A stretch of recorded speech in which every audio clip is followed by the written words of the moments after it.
नमस्कार, स्वागत, अभिनन्दन। तपाईँ हाम्रो आफ्नो च्यानल पाहाडे टुरिस्टमा फेरि पनि तपाईँहरूलाई स्वागत गर्दछु।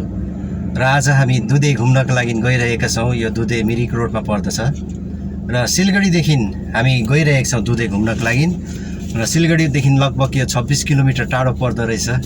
र यो एउटा पिकनिक स्पोट हुनुको कारणले गर्दाखेरि आज हामी सबै फ्यामिली, सम्पूर्ण फ्यामिली हामी त्यहाँ पिकनिक खेल्नको लागि गइरहेका छौँ। र तपाईँहरूलाई पनि हामी बताउने प्रयास गर्छौँ कि यो कस्तो प्रकारले त्यहाँनिर तपाईँहरू जान सक्नुहुनेछ र के प्रकारले तपाईँहरू जाँदाखेरि सुविधा पर्दछ भनेर, र के कसो त्यो जग्गाहरू कस्तो प्रकारको रहेछ त्यो हामी फुटेजमा तपाईँहरूसँग साझा गर्नेछौँ। र जुड्नुहोस् पाहाडे टुरिस्टसँग। धन्यवाद।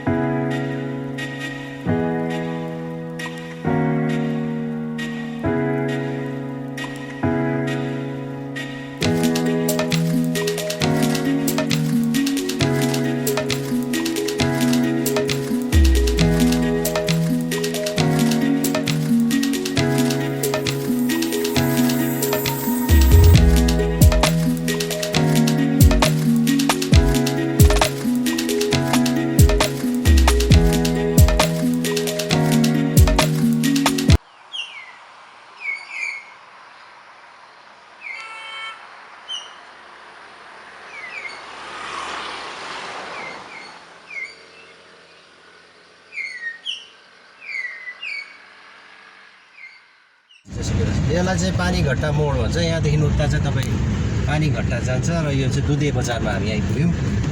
जस्तो आइपुग्यो त्यस्तै यो ठुलो पानी पर्न थाल्यो। पिकनिक खेल्नु चाहिँ नमिल्ला जस्तो देखिँदैछ, किनकि पानी एकदमै बेसी परिरहेको छ।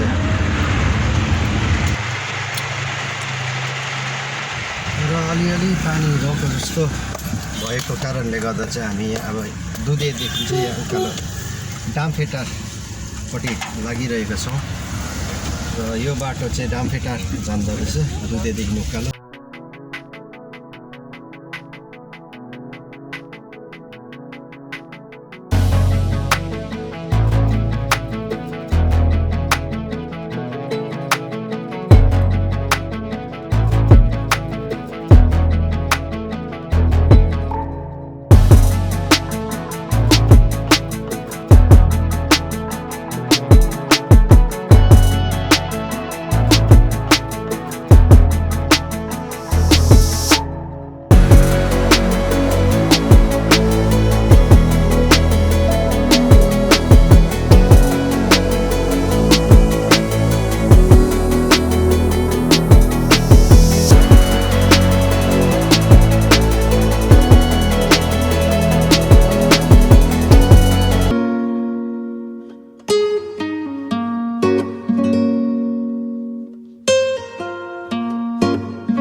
हाम्रो यहाँनिर भाइले मासु पोलिरहेको छ।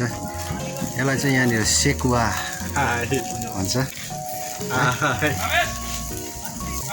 हजुर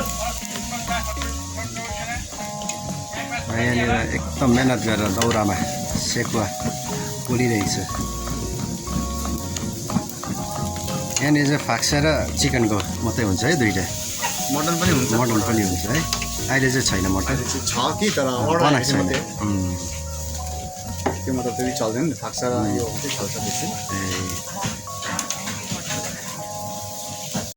अहिले हामी यहाँ रिभर साइड होमस्टेमा दामफेटारमा आइपुगेका छौँ र हामी केही कुराकानी हाम्रो यो होमस्टेको ओनरसँग केही कुराकानी गर्नेछौँ र उहाँबाट हामी सुन्नेछौँ कि यो होमस्टेको बारेमा के कस्तो ट्यारिफहरू राख्नु भएको छ र कस्तो प्रकारले तपाईँहरू यहाँ कन्ट्याक्ट गरेर आउनु सक्नुहुनेछ। अब सिधै हामी एउटा ओनरसँग बात गरौँ है त। सर्वप्रथम भाइ सबैलाई नमस्कार होइन। अनि तपाईँको म चाहिँ के भन्छु भने हाम्रो यो चाहिँ हाम्रो अप्पर दुधिया डमफेटार दुधे बजार दार्जिलिङ डिस्ट्रिक्ट खरसाङ ब्लक हो हाम्रो होइन। अनि तपाईँको अब खासै प्रपर्टी त त्यसो के पनि होइन 5-6 जस्तो रुम बनाएको छु। अनि र हजुरहरूले कन्ट्याक्ट गरेर सिधै पनि आउनु सक्नुहुन्छ होइन। अनि के भने तपाईँको हाम्रो चाहिँ यहाँ के छ भने मैले चाहिँ खासै तपाईँको प्याकेज सिस्टम हामीले प्याकेज सिस्टम गरेको छौँ यहाँ। एकजनाको 1500 रुपियाँ गरेको छु। एकजनाको 1500मा तपाईँको डिनर ब्रेकफास्ट अनि 2 बोतल पानी र 3 टाइम चियाको व्यवस्था चाहिँ हामीले गरेको छौँ। मेरो होमस्टेको नाम चाहिँ येल्लोस्टोन रिभर साइड होमस्टे हो। हामी दुधिया बजार अप्पर दुधिया माथि बस्ती डमफेटार बस्तीको हो यो चाहिँ होइन। र यसमा अब खासै अब त्यस्तो त केही पनि छैन र पनि अब तपाईँहरू यसो अब छुट्टीको बेला होइन नानीहरूको बर्थडे सेलिब्रेट गर्नुको लागि अनि सानो सानो पार्टीहरू हुन्छ कतिवटा अब तपाईँको बिदाई समारोहहरू हुन्छ। होमस्टे चाहिँ यस्तो चिज हो उहाँहरू कस्टमर अथवा सबैजना आएर आफै पकाएर पनि खानु सक्नुहुन्छ। उहाँहरूले हामीले अर्डर दिनु भने हामी बनाइदिन्छौँ। प्रायः चाहिँ हामी यहाँ नेपाली फुड नै चलाउँछौँ। हामी गुन्द्रुकको अचार दिन्छौँ अनि तपाईँको साग त हाम्रो अलरेडी हुन्छै हुन्छ। अनि गोर्खे चटनी भन्छ तपाईँको काँक्राको चटनीहरू दिन्छौँ, सलादहरू दिन्छौँ, गुन्द्रुकको झोलहरू दिन्छौँ। र प्रायः चाहिँ हामी लोकल कुखुरा चलाउने गर्छौँ। अब उहाँहरूले अर्डर दिनु भने चाहिँ हामी प्रायः चाहिँ लोकल कुखुरा नै दिन्छौँ र हाँसहरू पनि हामी अलिअलि प्रोभाइड चाहिँ गरिदिन्छौँ। अब खास मेरो नम्बर चाहिँ यस प्रकार छ 9563271580 यो नम्बरमा डाइरेक्ट कन्ट्याक्ट गरेर आउनु पनि सक्नुहुन्छ। र यो च्यानलको मार्फतबाट पनि तपाईँहरू आउनु सक्नुहुन्छ। हस्, थ्याङ्क यू, धन्यवाद हजुर। र हाम्रो कुराकानी दामफेटार होमस्टेका ओनरसँग भइरहेको थियो र उहाँले आफ्नो यहाँ होमस्टेमा कस्तो प्रकारले आउनु र के ट्यारिफहरू छ सबै प्याकेजहरू उहाँले बताइदिनु भयो। र यहाँनिर उहाँले आफ्नो कन्ट्याक्ट नम्बर पनि दिनुभएको छ र यो कन्ट्याक्ट नम्बर म तपाईँहरूको लागि डिस्क्रिप्सनमा हालिदिनेछु र त्यहाँ गएर तपाईँहरूले कन्ट्याक्ट गरेर आउनु सक्नुहुनेछ।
र आजको हाम्रो पहाडी टुरिस्टको प्रस्तुति यही नै समाप्त हुँदछ र फेरि पनि यस्तै रोमाञ्चक भिडियो लिएर आउने बाछा गर्दै आजको लागि बिदा लिन्दछु। धन्यवाद।